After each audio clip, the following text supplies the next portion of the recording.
everyone, it's Omar again. Welcome to Supply Chain Moves. If this is your first time listening, you picked a solid episode to start with. But before we jump in, a quick piece of good news. I was here last episode. I'm the growth partner here at Move, and I'm going to be officially joining the show as a co-host alongside Lara. But this is going to be my second episode for Supply Chain Moves. So I've been working with the Move team behind the scenes for a while now, with a little bit of supply strategy and negotiations, real world execution with DTC brands, client acquisition, and yep.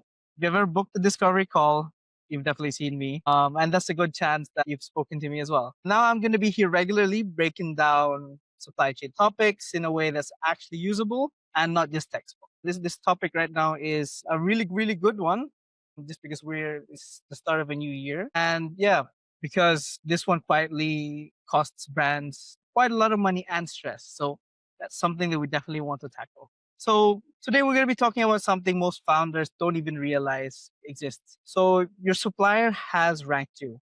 You're not on a list. And where you sit on that list affects everything. So let's get into it. Most founders believe this.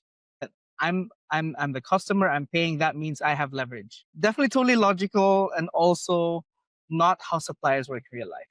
Suppliers don't prioritize based on who pays. They prioritize based on who is predictable, easy to work with, and low risk. And here's the uncomfortable truth. Most brands are not their supplier's favorite customer. Not because they're small, not because suppliers are evil, but because suppliers are reacting to how the brand behaves. And the crazy part is you'll never see this ranking. No email, no dashboard, no warning. You will only feel it through symptoms. Let me make it simple. Every supplier, factory, vendor, manufacturer, they mentally categorize their customers, not formally, but operationally. When capacity is tight, when raw materials are delayed, when something goes wrong, they ask one question: who do we prioritize?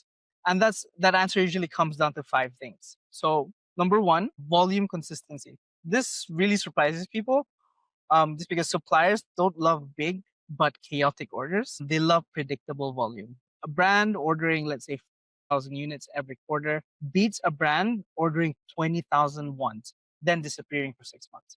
Consistency means easier planning, easier purchasing, fewer surprises. In supplier language, that means low risk.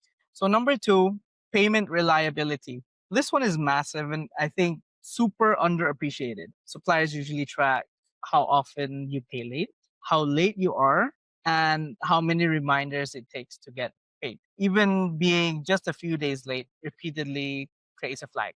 And once accounting flags you, ops starts treating you differently too. And this is definitely going to be impacting a couple of things. One of them being your production slot, your priority during delays, how flexible they'll be when you need a favor later, and then, of course, with that, those are just a couple of things that you need to keep at the back of your head if you're currently going through that. So, number three, operational ease. This is where a lot of brands lose points fast. Operational ease means specs don't change mid production, decisions get made quickly, and let's say emails don't drag for weeks. And that's quite common and something that we need to have a look at. And then another one would be there isn't rework because something was unclear. If your orders create confusion, last minute changes, or repeated back and forth, you are expensive to serve. And suppliers remember who's expensive.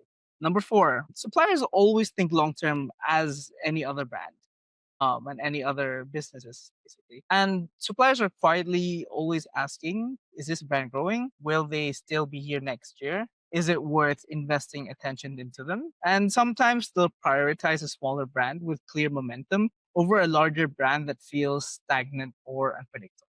Number five would be relationship history. Trust compounds as any other sort of business acumen. So brands that communicate early, and handle issues calmly and don't disappear after problems earn flexibility over time. This is why some brands get expectations and others never do. Now, how does this show up in real life? If you're seeing these patterns, you really need to pay attention to these things. If the supplier replies take 3 days plus, MOQs suddenly become non negotiable, and then quality varies batch to batch. Delays are not communicated after they've already happened, and then nobody proactively warns you about issues. So these aren't random problems, they're signals. And here's the key insight. So a bad supplier and a supplier who doesn't prioritize you, those are two really different situations. One needs replacing, of course, and the other needs repositioning. And let me give you a real example. So we've worked with a DTC brand doing around $3 million a year, and they came in frustrated that deadlines are always missed, quality has always been inconsistent, communication is terrible.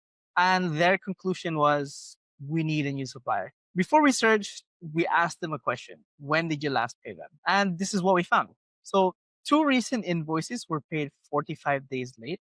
PO came in bursts and then silence. Specs were changed mid production more than once. So, from the supplier's perspective, that brand wasn't a priority customer. Not out of spite, just logic. So it's very high friction, unpredictable, and financially risky. So we didn't replace the supplier first. What we did was we fixed their behavior first. So payment timing was one thing that we did. Order predictability was another, and then decision discipline. And what happened was actually kind of wild. The same supplier recently replied and said they started to respond faster, flagged issues earlier, and improved consistency. So, yeah, it makes you think no replacement was ever needed. So, this is where supply chain and finance quietly collide.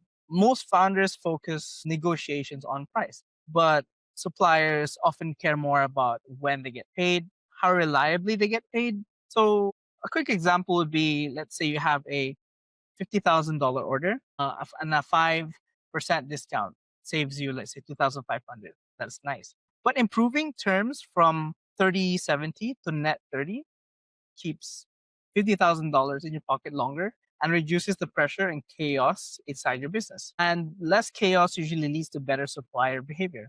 Payment habits as well aren't just financial decisions, they're relationship signals. So let's make this practical. Ask yourself honestly, how many invoices were late in the last 12 months? So looking back at, let's say, 2025, how many of those were late? How predictable are your orders? And let's say, how often do specs change mid production?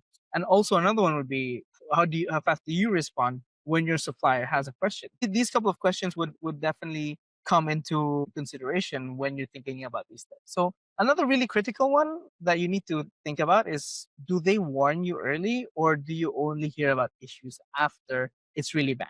So your answers tell where you stand on the list. Here's what I want you to do today. Not next month, not when things slow down. So first step would be picking one supplier, definitely your most important one. And then step number two, pick one lever. It could either be payment timing, order predictability, faster decision making. And then step three would be sending one simple message. It could definitely be something like, as we plan the next few months, I want to improve how we get to work together. Let's Here's what we're projecting for upcoming orders, and here's how we're thinking about payment timing. And I would love to align so we can make this smoother for both sides. So that's it. No confrontation, no demands, just clarity. Most brands never do this, which is exactly why it works. If there's one thing I want you to take away from this episode, would be this: your supplier relationship is not fixed. It's constantly responding to how you show up. And small changes done intentionally can create outsized results. This is exactly the kind of thing we're gonna keep breaking down here at Supply Chain Moves. And yeah, if this episode helped you, share it, like, of course. And yeah, just stand by and share it probably with another founder who you know is frustrated with their suppliers, because definitely they'll probably think they need a new supplier, and sometimes they just need a new approach. So yeah, thanks for listening, and I'm excited to be here as your new co-host. And I'm definitely gonna be seeing you guys in the next episode. Bye.